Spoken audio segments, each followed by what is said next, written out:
Hi,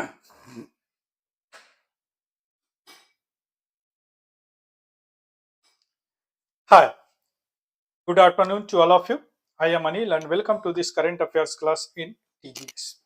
आज हम बात करेंगे अमेरिका यानी ट्रंप और टैरिफ के बीच में। क्या बात करेंगे? क्योंकि ट्रंप साहब ने पिछले साल फरवरी 2025 से उन्होंने टैरिफ खेलना शुरू किया पूरे विश्व के साथ। उसके बाद में अभी तक लगभग दुनिया के हर देश पे उन्होंने टैरिफ लगाया।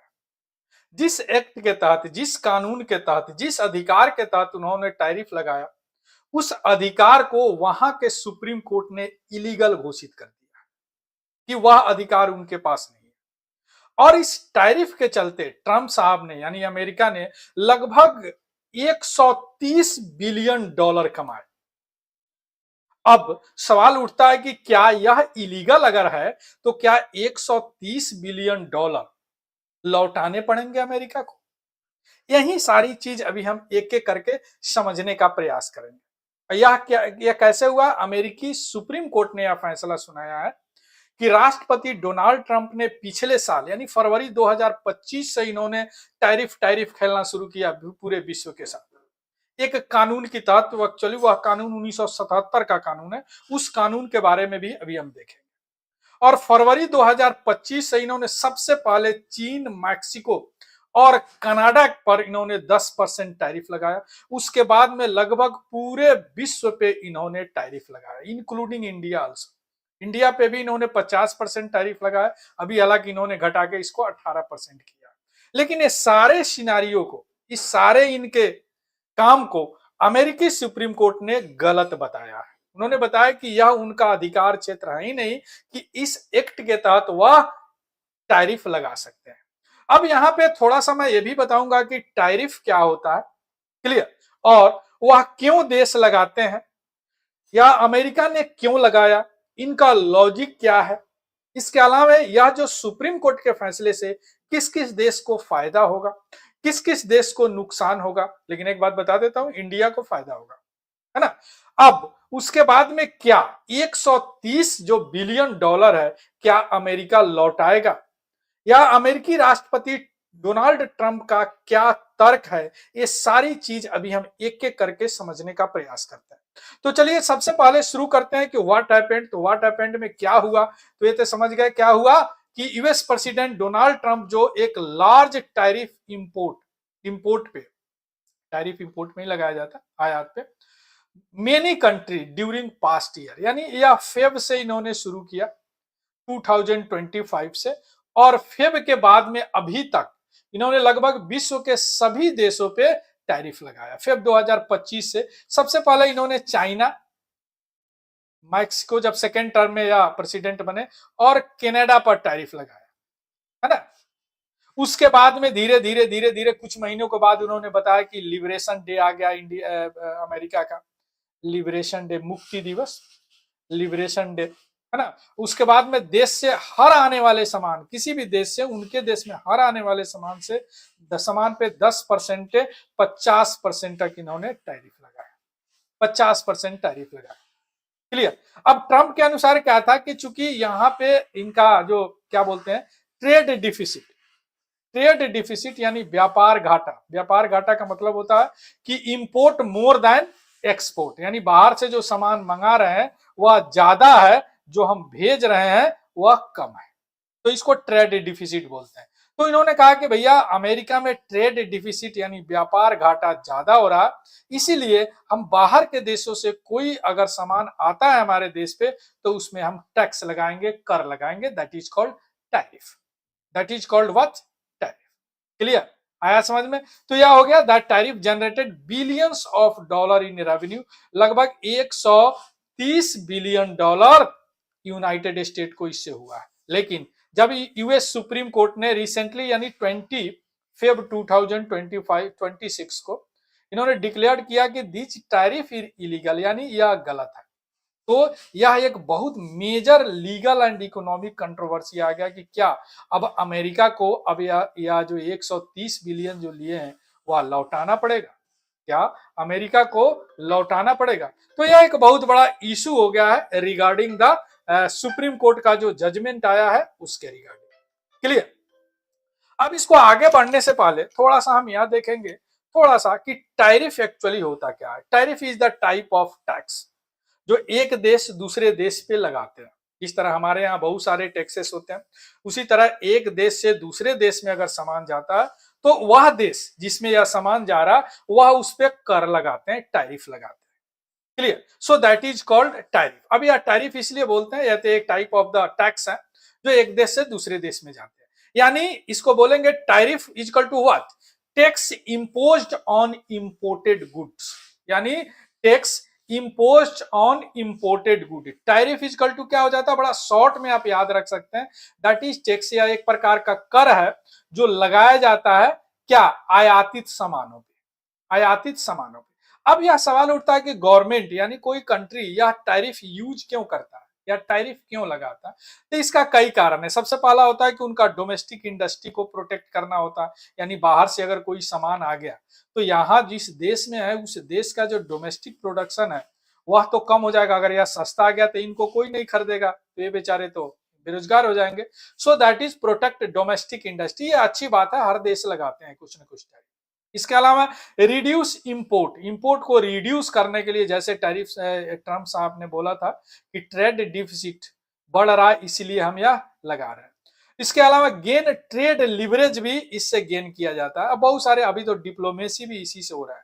कोई देश अगर हमारे बात को मान रहा है तो हम उसे टैरिफ कम लगाएंगे। जैसे इंडिया पे जो 50% टैरिफ था, 25% तो ऐसे लगाया था, है ना, और 25% क्या था, पेनाल्टी था। क्यों? चूंकि रसिया से आप तेल खरीद रहे हैं, अगर आप तेल खरीदना बंद कर दे तो ये नहीं लगाएंगे, नहीं बंद करेंगे तो यह 25% लगाएंगे, यानी टोटल कितना हो जाएगा, 50%, है ना। तो एक तरह का यह एक समझिए कि वीपन हो गया, हथियार हो गया, एक देश दूसरे देश पे उपयोग करते हैं। इसके अलावा यार डिप्लोमेसी भी है। कुछ ऐसे देश होते हैं जो फेवर्ड नेशन जिसको बोले जाते हैं कि उनसे नहीं उनसे हम टैरिफ कम लेंगे या नहीं लेंगे, है ना। इसी पे फ्री ट्रेड एग्रीमेंट वगैरह भी आते हैं, जैसे यू से हमने free mother of all agreement, इस पे भी मैं डिस्कस किया हूँ। ये सारे रीजंस होते हैं जिसके कारण गवर्नमेंट या कंट्री जो है एक दूसरे कंट्री से आने वाले सामानों पे जो टैक्स लगाते हैं, that tax is called tariff. That tax is called what, tariff. आया बात समझ में? उसको क्या बोलते हैं, टैरिफ। अगर टैरिफ को रिमूव्ड किया जाए तो फॉरेन गुड क्या हो जाएगा, वह चीपर हो जाएगा और मोर कंपिटिटिव हो जाएगा। यानी अगर कोई देश, मान लीजिए ये देश है, वह टैरिफ कम लगाता है तो बी से अगर सामान जाएगा तो चीपर हो जाएगा, यानी वह सस्ता होगा। जैसे बड़े बड़े लग्जरी कार आते हैं उस पर 100% टैरिफ लगता है। अगर वहां आप खरीदेंगे तो अगर 10 लाख में, तो इंडिया में आपको 20 लाख तक हो जाते हैं, है ना। एक सिंपल सा एग्जांपल दिए। तो that is about the tariff, या टैरिफ हो गया, या टैरिफ हो गया। अब सवाल उठता है, अब यह सवाल उठता है कि आखिर जो टैरिफ लगाए ट्रम्प साहब ने, जिसके कारण 130 बिलियन डॉलर उनका देश कमाया इस टैरिफ के चलते, है ना, उस टैरिफ को सुप्रीम कोर्ट ने क्यों इलीगल घोषित कर दिया? उस टैरिफ को सुप्रीम कोर्ट ने, अमेरिकी सुप्रीम कोर्ट ने क्यों इलीगल घोषित कर दिया? Means why were the tariff declared illegal by the American supreme Court that previously imposed by the Donald Trump. यानी क्यों उसको इलीगल घोषित किया गया जिसे डोनाल्ड ट्रंप ने इंपोज किया था बाहर के कंट्री के, दूसरे कंट्री पे जो उनके यहां सामान ले जाते हैं, भेजते हैं, इंपोर्टेड गुड्स, है ना। तो यह जो टैरिफ ट्रंप साहब ने इंपोज किया था वह 1977 के एक कानून थे। उस कानून को बोलते हैं international emergency economic power act, IEEPA। इस कानून के तहत उन्होंने टैरिफ को इंपोज किया था, लेकिन वहां के सुप्रीम कोर्ट ने बोला कि भैया इस कानून के तहत टैरिफ इंपोज करना तो कांग्रेस का काम है। कांग्रेस में संसद, यहां हम लोग संसद बोलते हैं, वहां कांग्रेस बोलते हैं, है ना। यह काम करना तो कांग्रेस का है, यह काम राष्ट्रपति कैसे कर सकते हैं? इसीलिए उन्होंने इनका जितना भी टैरिफ खेलने वाला काम था उसको इलीगल घोषित कर दिया गया, इलीगल घोषित कर दिया है। यानी ट्रंप जो यूज किए एक इमरजेंसी लॉ है जिसको बोला जाता है international emergency economic power act, IEEPA, ये 1977 का कानून है। इस कानून के तहत उन्होंने टैरिफ को इम्पोज किया, लेकिन सुप्रीम कोर्ट बोला कि यह जो लॉ है, यह जो कानून है, वह प्रेसिडेंट को यह अधिकार ही नहीं देता है कि वह टैरिफ इम्पोज करे, टैरिफ लगाए, कर लगाए आयाती चीजों पे, है ना। यानी अंडर द यूएस कॉन्स्टिट्यूशन, जो अमेरिकी संविधान है, उसमें टैरिफ और टैक्सेशन पावर जो है वह तो कांग्रेस के पास है, प्रेसिडेंट के पास थोड़ी है। यानी संसद के पास है कि किस क्या टैरिफ लगाए, है ना, किस तरह का टैक्सेशन रखे, ये सारे पावर कांग्रेस के पास है, कांग्रेस के पास है, या प्रेसिडेंट के पास नहीं है। लेकिन प्रेसिडेंट यानी डोनाल्ड ट्रंप ने इस एक्ट के तहत, यानी IEEPA के तहत पूरे विश्व पे टैरिफ लगाया था, जिसके कारण सुप्रीम कोर्ट ने इस टैरिफ को इलीगल घोषित कर दिया, इलीगल घोषित कर दिया। क्या? जिसके कारण सुप्रीम कोर्ट ने इलीगल घोषित कर दिया। अब सवाल उठता है कि इस इलीगल घोषित करने से किन किन देशों को फायदा होगा भैया, और किन किन देशों को नुकसान होगा इससे। सबसे पहले अगर फायदे की बात करते हैं तो इंडिया, चाइना, ब्राजील, इन सबको फायदा होगा, और जो उनके अपने हैं उनको नुकसान होगा। जैसे यूके वगैरह है, कुछ यूरोपियन कंट्री भी है, सारे नहीं, कुछ यूरोपियन कंट्री है, उनको नुकसान होगा। यानी अगर हम बात करें कि बिगेस्ट विनर कौन है, तो कौन होगा? इंडिया। इंडिया क्यों? हालांकि इंडिया पे तो उन्होंने अभी कम कर दिया, 18% कर दिया।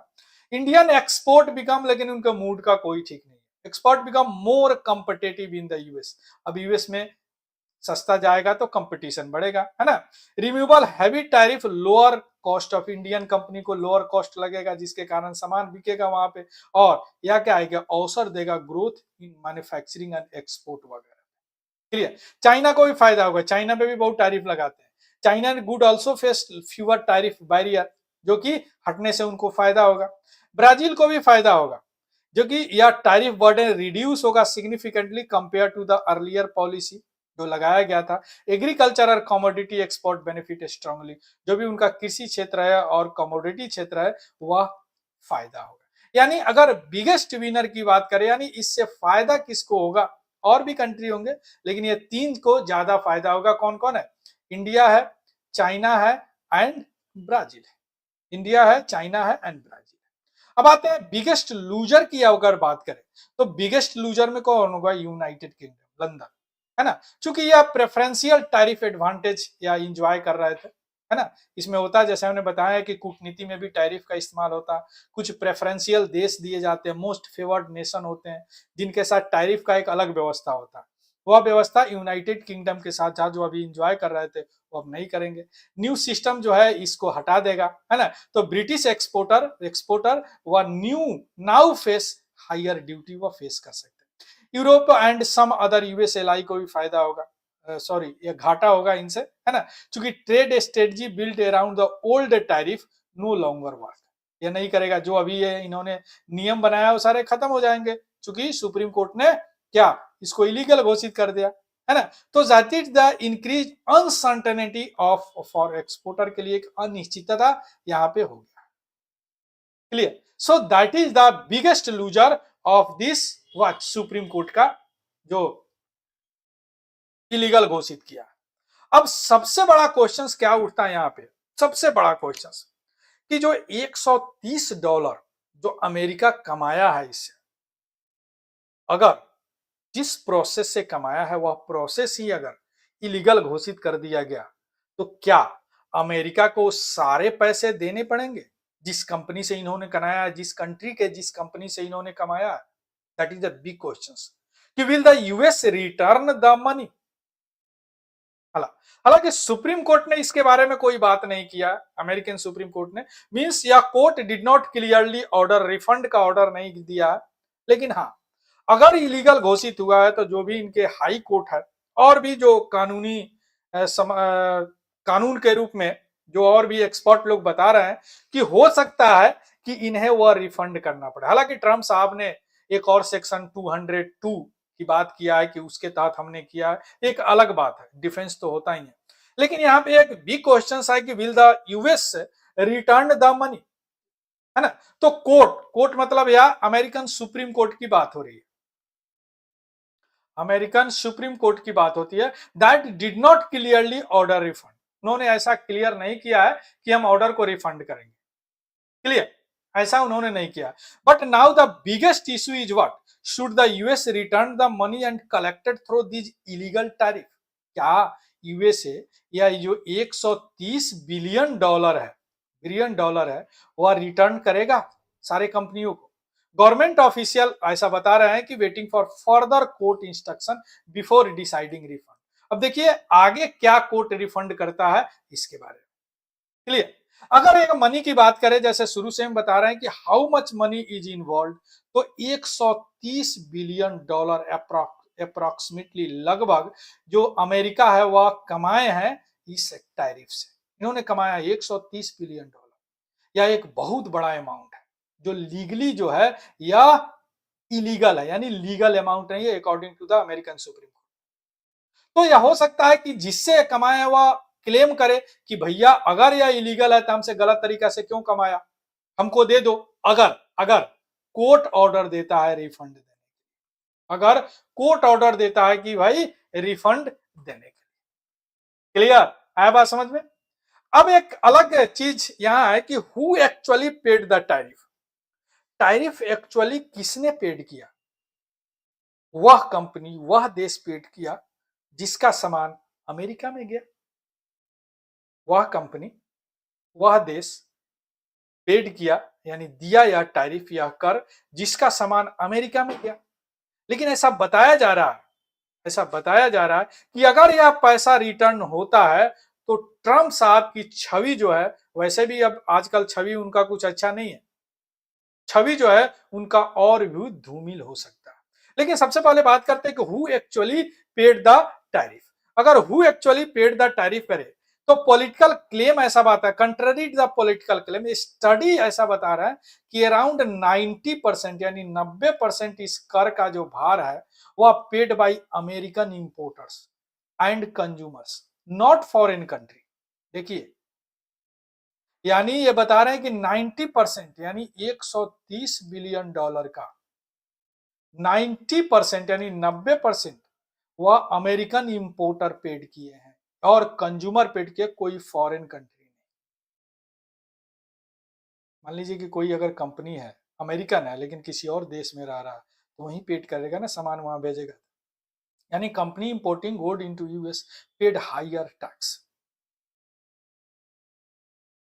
Often increase price the American buyer, जिसके कारण क्या होगा, अमेरिकन बाई का प्रायर जो बायर है उनको ज्यादा पैसे चुकाने पड़े, तो एक तरह से उनकी पैसे ज्यादा गए। यानी कहने का मतलब है कि मान लीजिए कोई सामान 100 का है, वह सामान अमेरिका में जाता है, अमेरिका इस पे 50% टैरिफ लगाते हैं, तो भैया ये तो 150 में बिकेगा ना यहाँ पे। अब यह जो ये 50 रुपया है, या क्या अमेरिकन कंज्यूमर दिए ना, अमेरिकन कंज्यूमर दिए। कौन दिया? American consumer. Means increase the price for the American buyer, clear. तो ये सारी एक्सपर्ट बता रहे हैं कि 90% जो टैरिफ बर्डन है was paid by American importer and consumer, not foreign country, not foreign country, clear है बात समझ में? अब हम आते हैं कि व्हाट हैपेंस नेक्स्ट, अब क्या होगा, अब क्या होगा। अभी तक आपने क्या समझा, टैरिफ क्या है, अमेरिका ने टैरिफ कब शुरू किया, अमेरिकन सुप्रीम कोर्ट ने इलीगल घोषित कर दिया, क्यों घोषित किया, घोषित करने के बाद क्या होगा, अगर इलीगल घोषित हो गया उससे आप पैसे कमाए तो क्या पैसे आप रिटर्न करेंगे। सबसे पहले देखा लॉजिक क्या है ट्रम्प साहब का टैरिफ लगाने का, trade deficit. American supreme court का लॉजिक क्या है ट्रेड को इलीगल घोषित करने का, क्योंकि उनके पास जिस एक्ट के तहत उन्होंने टैरिफ लगाया वह उनके अधिकार क्षेत्र में आता ही नहीं है, दैट्स वाई यह इलीगल है, डिक्लेयर्ड इलीगल। अब व्हाट हैपेंड नेक्स्ट, अब आगे क्या होगा। अब अगर हम बात करें आगे क्या होगा, तो यह इशू जो है यह लोअर ट्रेड कोर्ट में भी जाएगा, लोअर ट्रेड कोर्ट में जाएगा। अब वह कोर्ट डिसाइड करेगा whether refund must be issued और not, how claim be processed, कैसे क्लेम किया जाएगा, and who qualify for compensation, और किसको कंपनसेशन दिया जाएगा, यानी किसको पैसे रिफंड करेंगे अमेरिका द्वारा। हालांकि डिसीजन कुड टेक वीक और इवन मंथ, हालांकि आने वाले मंथ में, तो 20 फरवरी को यह डिसीजन आया है बाय द सुप्रीम कोर्ट, आने वाला समय में यह आएगा कि एक्चुअली यह किसको मिलेगा, कितना मिलेगा और क्या तरीका होगा मिलने का, क्या तरीका होगा मिलने का। अब सवाल उठता है, अब सवाल उठता है कि why this case is important globally, या वैश्विक रूप से इतना महत्वपूर्ण क्यों है। चलिए, अब यह सबसे बड़ी बात, जो ट्रम्प साहब जो अपनी पावर पे घमंड कर रहे थे, कुछ भी कर रहे थे, तो ये क्या है, प्रेसिडेंशियल पावर, जो राष्ट्रपति का पावर होता है ना over the trade policy in US यानी अमेरिका में, उसको लिमिट करता है यह फैसला। ऐसा नहीं कि ट्रेड और टैक्सेशन और टैरिफ रिलेटेड चीजें जो है कांग्रेस डिसाइड करती है, यानी सदन डिसाइड करता है, संसद डिसाइड करता है, ना कि केवल प्रेसिडेंट डिसाइड करता है। तो यह सुप्रीम कोर्ट के जो ऑर्डर के कारण क्या होगा, प्रेसिडेंशियल पावर, जो सुप्रीम कोर्ट का जो अधिकार क्षेत्र है उसको लिमिट करता है यह judgement. That create also uncertainty in the global trade relation. अब क्या होगा, ग्लोबल ट्रेड रिलेशन में जो अभी टैरिफ नहीं चल रहा है ना, वह अब अनिश्चितता आएगी। अगर जो इन्होंने टैरिफ इंपोज किया है सब देश पे, अब सबको पता चल गया कि भैया इलीगल घोषित हो गया, हालांकि इन्होंने भी अपने डिफेंस में बताया कि हमने क्यों किया। सो यह क्या करेगा, लास्ट में इंटरनेशनल कंपनी पे प्रभाव डालेगा, जो भी वहां पे अमेरिका में सामान बेचते हैं, and country affected by US tariff, और वह कंट्री जो यूएस टैरिफ से प्रभावित है उनको भी यह प्रभावित करेगा, वह प्रभावित करेगा। क्लियर आया समझ में। अब यहाँ पे एक सिंपल कंक्लूजन की बात करते हैं कि कंक्लूजन क्या होगा। सो दो ट्रम्प का जो टैरिफ पॉलिसी है ना, वह क्या होगा, now turn into legal challenge. अब जो है 20 फरवरी के बाद में सुप्रीम कोर्ट के द्वारा दिए गए फैसले के अनुसार, अमेरिकी सुप्रीम कोर्ट, अब ट्रम्प साहब का टैरिफ जो है वह लीगल चैलेंज में चला गया। Now turn into the legal challenge, यानी the tariff are ruled illegal, but whether America must return billions of dollar is still undecided.